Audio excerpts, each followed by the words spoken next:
Welcome to Pindar Poetry. We hope you learned something new. You start by powering down and unplugging. That prevents short circuits and keeps you safe.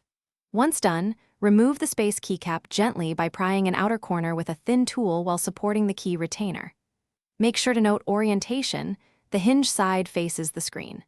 Use a soft brush and compressed air to clear crumbs and dust under the key retainer.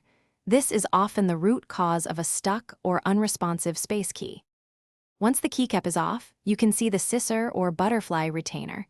Inspect both halves for cracks or bent arms because damaged clips stop travel.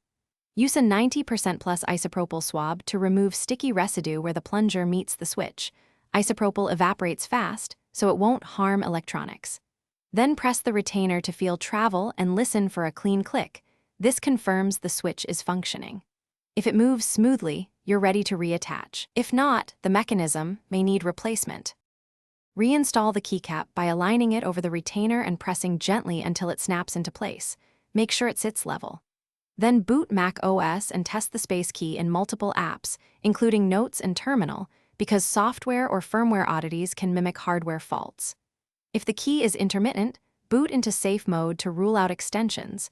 Make sure to reset the SMC and NVRAM if needed. If problems persist, replace the retainer.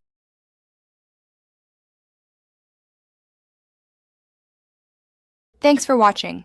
Consider subscribing if we helped you.